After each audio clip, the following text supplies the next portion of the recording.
Hi everyone, welcome back to DK Sharma Education Hub. My name is Diksha. Art and culture के हम news in shorts वाले topic आज complete कर देंगे, जितने भी जनवरी 2022 के थे इसी लेक्चर में पूरा कंप्लीशन हो जाएगा। उसके बाद साइंस एंड टेक के स्टार्ट कर देंगे और फिर उसका सीक्वेंस आएगा वैसे ही detail topic and then short topic. तो बिना देरी के स्टार्ट करते हैं विथ फर्स्ट टॉपिक PMRBP, प्रधानमंत्री राष्ट्रीय बाल पुरस्कार। नाम से ही पता लग रहा है पीएम तो आप इजीली रिकॉग्नाइज कर सकते हो। पीएम मतलब प्रधानमंत्री, आर से आ गया राष्ट्रीय मतलब नेशनल लेवल का अवार्ड रहेगा, बाल मतलब चाइल्ड और पुरस्कार मतलब अवार्ड। तो ऐसा अवार्ड जो किसको दिया जा रहा है, चाइल्ड को। और एज कितनी होनी चाहिए इस चाइल्ड की, 5 to 18 ईयर्स के एज ग्रुप में, ठीक है।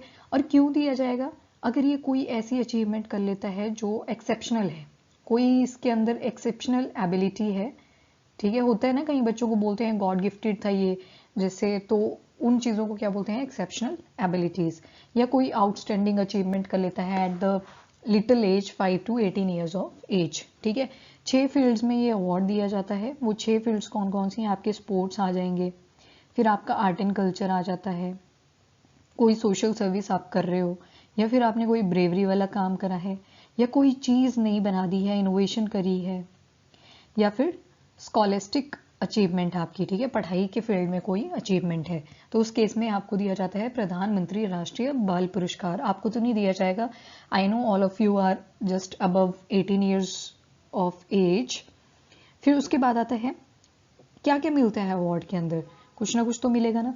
एक मिलता है आपको मेडल, मेडल के साथ मिलता है एक सर्टिफिकेट, और सर्टिफिकेट के साथ 1 लाख का कैश प्राइस, ठीक है।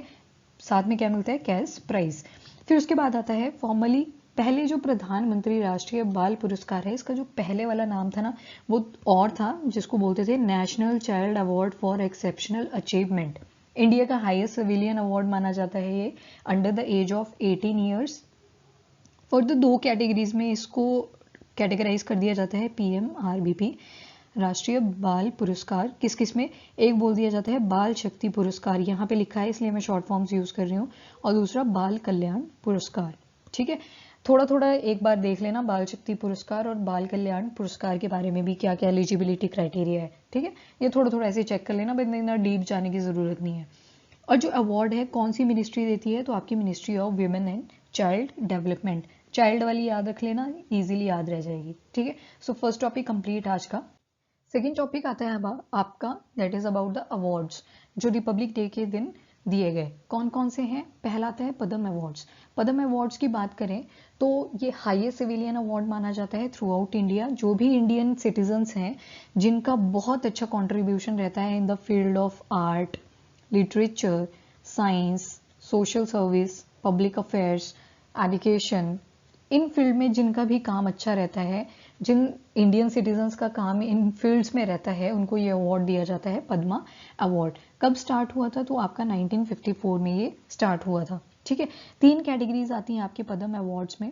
कौन कौन सी आती है, पहली आती है पद्म विभूषण, पद्म भूषण एंड पद्म श्री। हायरार्की है, Padma Vibhushan is the number 1, Padma Bhushan is second and Padma Shri is third rank, ठीक है। तभी तो जो पद्म विभूषण होते हैं वो कम लोगों को मिलते हैं, फिर भूषण थोड़े से ज्यादा, फिर श्री जो होते हैं वो बहुत ज्यादा होते हैं। फिर सेकेंड अवार्ड की बात करें तो they are the gallantry awards. Gallantry awards में देखें तो परमवीर चक्र, परमवीर चक्र जो है that is the highest military award, ठीक है। सेकेंड आता है महावीर चक्र, थर्ड आता है वीर चक्र, फिर अशोक चक्र, कीर्ति चक्र एंड शौर्य चक्र। सो 6 कैटेगरीज आती हैं गैलेंट्री अवार्ड्स में आपकी, परमवीर चक्र, फिर महावीर चक्र, फिर वीर चक्र, देन अशोक चक्र, कीर्ति चक्र and Shaurya Chakra. Then finally president police medal दिए गए। ये जो लोग लॉ पर्सोनल्स होते हैं, लॉ एनफोर्समेंट पर्सोनल में बहुत अच्छी सर्विस देते हैं, उनको दिए जाते हैं प्रेसिडेंट पुलिस मेडल्स, ठीक है। सो इसी के साथ सेकेंड टॉपिक आज का complete. Next topic is about Veer Bal Diwas. वीर बाल दिवस डिसाइड किया पीएम मोदी जी ने कि जो 26 ऑफ दिसंबर है उसको हम मनाएंगे एज वीर बाल दिवस। क्यों मनाएंगे, बिकॉज इस दिन बहुत 2 great personality, Sahibzada Zorawar Singh ji and Sahibzada Fateh Singh ji. मैंने साइड में 4 नाम लिखे हैं बिकॉज ये चारों भाई थे। और किसके बच्चे थे ये, कौन इनके फादर थे, तो गुरु गोविंद सिंह जी, ठीक है, तो इनके फादर हुआ करते थे। अजीत सिंह जी और जुझार सिंह जी जो थे, इनकी पहले ही ये अपना बलिदान दे चुके थे मुगल फोर्सेस से लड़ते लड़ते। और जोरावर सिंह और फतेह सिंह जी बिकॉज इनकी एज बहुत कम थी, ठीक है, जो जोरावर सिंह थे उनकी सिर्फ 6 ईयर्स की एज थी और जो फतेह सिंह थे वो सिर्फ 9 साल के थे। और ये माना जाता है एक्चुअली कि ये जो बलिदान दिया है इन्होंने, that is the youngest one, ठीक है, इसलिए इसको बोला गया वीर बाल दिवस। पावर रिप्रेजेंट करी है बच्चे की, ठीक है। तो ये 4 भाई हुआ करते थे। हुआ क्या था एक्चुअल में, जो मुगल फोर्सेस थी उन्होंने बोला कि आपको अपना धर्म छोड़ना पड़ेगा और हमारा धर्म अपनाना पड़ेगा। इन्होंने डिनाई कर दिया, इन्होंने बोला हम मरना पसंद करेंगे बट हम अपना धर्म नहीं छोड़ेंगे, ठीक है। तो इसलिए ये दिवस जो है वीर बाल दिवस के रूप में मनाया जाएगा। एक मूवी भी है चार साहिबजादे, आई जस्ट होप आपने देखी है, अगर नहीं देखी है तो कभी टाइम लगे तो जरूर देखना, एनिमेटेड फॉर्म में है, बहुत अच्छी मूवी बनी है, ठीक है। So this is all about this topic. Now next अगला टॉपिक आता है आपका लिविंग रूट ब्रिजेस के ऊपर। हाल ही में जनवरी 2022 में यूनेस्को हेरिटेज का टैग दे दिया गया है इस ब्रिज को। As you can see in the picture also, पेड़ का ही एक ब्रिज बना हुआ है ये, ठीक है। अब इस लिविंग रूट ब्रिज की बात करें तो कौन सा पेड़ है ये, तो आपका फाइकस इलास्टिका। फाइकस इलास्टिका जो है ये मेघालय के डेंस ट्रॉपिकल रेन फॉरेस्ट में ग्रो करता है, साथ में सब ट्रॉपिकल टेरेन ऑफ मेघालय में। काफ़ी बड़ा ट्री है, 15 फीट से 250 फीट इसका स्पैन रहता है। और साथ में अगर ये ब्रिज देखें, इसकी मेंटेनेंस कौन करता है, तो खासी ट्राइब, और यही इस पेड़ को ग्रो भी करवाते हैं फर्दर। काफ़ी सेंचुरी से ये प्रथा चलती आ रही है इनके ट्राइब में। और सिग्निफिकेंस देखिए इस लिविंग रूट ब्रिज की, तो एक तो मिनिमल मटेरियल है, ठीक है, और दूसरी बात इसमें मेंटेनेंस कॉस्ट है ही नहीं। क्यों नहीं है, बिकॉज ट्राइब्स खुद इसको चेक कर रही हैं, और जो ट्राइब्स होती हैं वो वैसे भी एनवायरनमेंट को लेके कॉन्शियस होती हैं। They maintain everything which is related to the environment, और वो नेचर वर्शिप भी करती हैं, ठीक है। और कोई एनवायरमेंटल डैमेज भी नहीं है इसमें ऑब्वियसली, क्योंकि बना ही किस चीज़ का है, लिविंग रूट है, ठीक है, तो ऑब्वियसली एनवायरमेंटल डैमेज तो है नहीं। कार्बन सिक्वेस्ट्रेशन करता है, मतलब कार्बन जो प्रोड्यूस होता है एनवायरनमेंट में, एटमॉस्फेयर में, चाहे से वो किसी भी फॉर्म में रिलीज हो रहा है, उसको ये अब्जॉर्ब कर लेता है। तो एक तरह से कार्बन सिक्वेस्ट्रेशन भी करता है। और इसकी बहुत ज़्यादा रोबस्टनेस होती है, बहुत स्ट्रांग होता है। जैसे कोई भी एक्सट्रीम क्लाइमेटिक कंडीशन आ जाती है, फ्लैश फ्लड हो गया आपके, या कोई तूफान आ जाता है बहुत स्पीड में, तो वो सारा कौन कंट्रोल कर लेता है, ये ficus elastica. Now next topic आता है आपका highest motorable road in the world. अब पढ़ रहे हैं इसके बारे में तो मतलब ये इंडिया में है।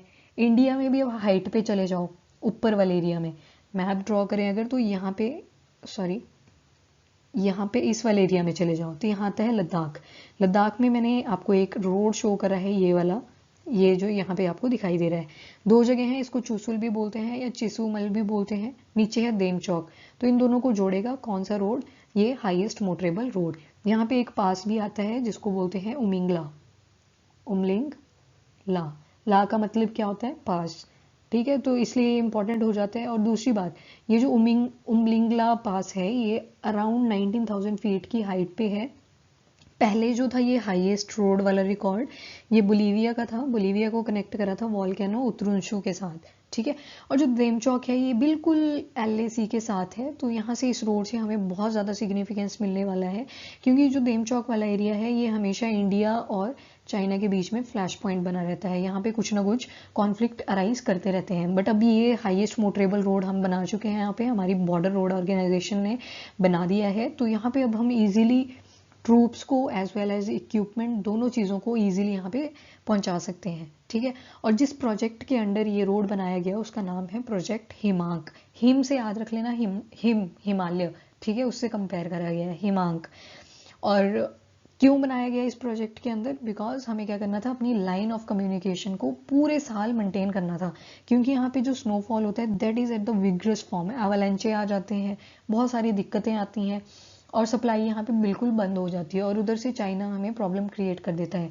So that's why project Himank के अंदर हमने ये रोड बना दिया है, which is going to be a best decision ever for the army also, ठीक है। अब यहाँ पे 12 मंथ्स की कनेक्टिविटी हो चुकी है, ठीक है।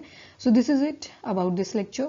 अब करेंगे हम next, that is your science and tech. इसी में वीडियोस आएंगी। आई जस्ट होप आपको वीडियोस पसंद आ रही हैं। अगर आ रही हैं तो वीडियो को लाइक एंड शेयर ज़रूर करें एंड चैनल को भी सब्सक्राइब करें। Till then bye bye, take care, thank you and have a nice day.